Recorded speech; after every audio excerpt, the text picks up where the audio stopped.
So, hey guys, Chauzu here. So we finally got the data download ahead of Treasure Map, and it's going to be another new Treasure Map legend. And it's going to be finally some more Egghead legends in an Atlas legend. Honestly, I'm super bad at the Vegapunk names. So when I heard Atlas got a legend, I was like, I don't remember who that is, but yeah. It's this strong little girl who hangs out with Luffy and the gang in the beginning, I guess. I've not been following the anime either. Not really a character that left a huge mark for me personally. And hey, one big news thing is that Green Ball is back. I've been thinking about if I should make a video about the fact he hasn't returned since his debut. But since he does now, I don't have to do that anymore. He's finally back on part 3, together with the Treasure Map Legend Blackbeard on part 2. We have Hina and Nami Carrot, and on part 1, we have... Not sure if there is any officially revealed. There will probably be some, but we don't know which yet. Official announcement is tomorrow. And yeah, it does look like there's going to be some big changes in this treasure map. Both on the booster side and in the Sugo side. I'll wait and talk about the booster stuff until we have full official confirmation in-game. But it seems to be very few boosters. As for the Sugos, the biggest change has been part 1. And then a bit of a nerf on part 2 and 3. And yeah, they completely rehauled the steps. And you have to remember, in the past we used to have 2 types of Treasure Map Sugos. We had Legend Debut and we had Non-Legend Debut. And usually, Non-Legend Debut had the by far best steps. For example, on the third multi, you usually had a new character. I think they changed that to 4th. But Legend Debut Sugos never had early steps guaranteeing a new unit. They usually had recommended units, which could be a new unit, but it could also be an old legend.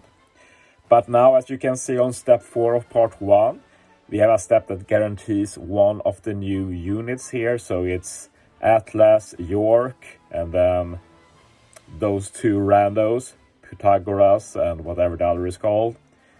Anyway, they also had a completely new step called Treasure Sugo Fest Only. Sugo has exclusive character, and always when I do these steps, there are going to be some people who think that's a guaranteed Treasure Map Legend step, but it's not. That just means you can get a Treasure Map exclusive unit. So kind of like how they do have Kizuna exclusive steps or Power Rumble exclusive steps. So kind of makes sense to do one of those. But I doubt the rate for the new units will be that great on these. Recommended steps are a lot better, so to say. And there's a lot of these steps, and they are probably not going to be that good. So it's hard to say if this is a buff or a nerf, because on part 1, there's literally no recommended step, and there's usually quite a few. And those usually have a very good chance of giving new units. So going hard on part 1, you have 1 guaranteed new unit, but then there's very low odds in general until step 25, when you're guaranteed to get Atlas. So, bit of a buff in that the 4th multi is amazing, but other than that, it's a downgrade, I'd say. As for part 2 and 3, they have the same steps as usual, so we have the recommended unit, and then on the 8th, you can get a guaranteed Vegapunk on either step. So you can get York on part 3. And on part 2, you can get Edison and Pythagoras. Edison was his name, of course. So that's pretty cool. But yeah, here as well, 15 is new character is pretty cool. But yeah, also only 1 step. And the biggest change that might be really bad for some people is the fact that step stops at 20. There is no guarantee on part 2 and 3. If you 100% want a new Treasure Map legend, you have to pull on part 1. which overall is a bad thing. I don't think many people will be too upset though, since he's mainly only the biggest spender who'd ever GOAT guarantee for a treasure map legend. Personally, I can't remember ever doing it, so that's a very specific thing, but still it's an unnecessary thing to do. And it does make it a bit scary for the future, like are they going to be more prone against doing steps like that? Might be the case. Anyway, for the rest of the video, let's talk about the new units. And let's start with the rare recruits. First we have York.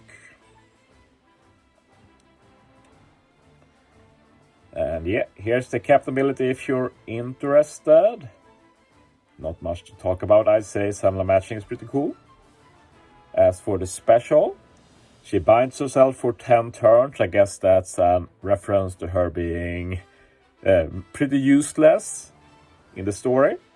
But she reduces anti-healing debuffs by 6 turns, which is pretty rare, but you also rarely have to remove those. You do have 20% heal, 10% HP heal at end of turn for 3 turns. You get an increased chain growth rate for Cerebral for 2 turns. And you also get a plus 1,500 boost to the base attack. It says 1,000, but that plus 500 extra is guaranteed. So you always get plus 1,500. And if you happen to have another boost, those gets a bit of a buff as well. So it's cool, I guess. Overall, not that great. Healing and increased chain and base attack boost. None of those are very high value buffs, and there's no other utility than reducing those healing debuffs. And then we have the 10 turn self-bind, which is just very bad. So yeah, this is quite a miss, I'd say, in terms of units, especially compared to the other rare recruit, which is actually really good. We also have a support though for int type Cerebral. If you use a special to change slots, you get a base attack boost by plus 300. So sure, there's not a lot of base attack boosting support, so we take those for sure. Weird that you have to use an orb changing special. It's the same for the other new support. I don't know why they do it. Recovery Samla matching. Immune to remove as effects, so decent sailors. As for Edison and Pythagoras, here's the captain if you're interested. As for the special, you reduce threshold by 6 turns and set defense to 0 for 2 turns, which is cool since together with Atlas you cover all of those defensive effects, since Atlas removes damage reduction. If you have a chain boost on a team, you boost it by plus 0.6. Cool bonus. The main effect though is that if the captain is an int type, you get a plus 1.2 chain boost for 2 turns. But if captain is a Cerebral, you also get a chain boundary. You can get either of these effects or both at once. 2.25 times chain boundary goes up to 15 at max for 2 turns. And you also boost the chain boost, and it counts the boost from this special. So that means that if you have an int Cerebral captain, you get a 2.25 chain boundary and a plus 1.5 chain boost, and that's really, really strong. And while I say it's strong, we had a similar effect on an old Smoker or Tashigate Treasure Memory recruit, but they don't end up getting that much use either. But I guess this is a bit more useful utility, so it might come in use. Support in type Cerebral. And if you use a special to change slots, you buff your chain boost by plus 0.2. Basically a unique support. I don't think we have any support that buffs the chain boost multiplier, so can be a good filler support just to get a bit of extra damage. And some matching slots, which is fine. Now for the new legend, and when we look at Atlas, you're going to remember a lot of this from our previous Vegapunk legend Lilith. They are basically meant to be used together, and I think they can be very fun to use together. I'm definitely going to try and build something using them. And yeah, Lilith is a int cerebral fighter, superclass cerebral. I think Lilith is also superclass cerebral, which is bad synergy, which is a big shame. I want to start out with pointing out a very weird wording decision, which is on the final tap. This annoys me so much. Like, it says final battle and you need 5 cerebral characters, not including self. So this is just an extremely convoluted way of saying you need 6 cerebral. Which is the standard wording? Why not just use the standard wording? That does not make sense. Like, it does not make sense. It's just dumb. But it's just a normal filler final tap anyway, but that just blows my mind. Weird wordings like that. Anyway, captain ability. I think we start with superclass first. Since superclass is pretty important for the unit, it's how you can get the ore boost for this character. And just like Lilith, you either need 6 cerebral or 6 int. You change crew slots, including block to strength. Int type cerebrals gets a 2.75 times ore boost for 2 turns. Otherwise, int or cerebral characters get a 2.5 times ore boost, and then cerebral becomes super cerebral. So that's how you're getting the ore boost for this kit. And the special, just like Lilith, Lilith changes attack boosts and reduces the attack boost effect by minus 1.0, but then makes it stackable. Atlas does the same, but for ore boost. So with Atlas and Lilith, you can stack 2 attack boost, 2 ore boost. But of course, the value goes down quite a bit. After that, she reduces damage reduction by 6 turns. And also the effect that reduces damage from certain slots. And this is an entirely new debuff removal. The only ones we had before were those that could remove any debuff you had. So like Shirahoshi Manchuri, for example. So that's a very cool thing. That is one of the most annoying effects in the game. If I'm being honest, like it's almost on the same level as Intimidate, I'd say. She also is able to ignore enemies' defensive effects for 1 turn, which is a very weird ability when you remove damage reduction with the same special. So, but sure, it lets you ignore damage nullification and threshold, so that's cool. And if you have an attack boost, you buff it by plus 0.5, and that's the same thing that Lilith does. And she's able to do an attack boost otherwise, so that's cool. She can help giving an attack boost to Lilith, for example. But yeah, that's basically how this unit is meant to be used. You have some utility, but mainly it's just an outlet to let you stack ore boosts. And of course, you are intended to use this with Lilith, so you can stack ore boost and attack boost to get a lot of stackable damage. And we have, as we predicted, a kind of an int cerebral core being created. And basically, Pythagoras and Edison can also be part of the core. They do add a lot of damage with the chain, while I'd say that York doesn't really help at all. You get some extra buffs from her, but overall, I don't really think she's worth it. Didn't I talk about the captain? I guess I skipped it. We'll talk about it now.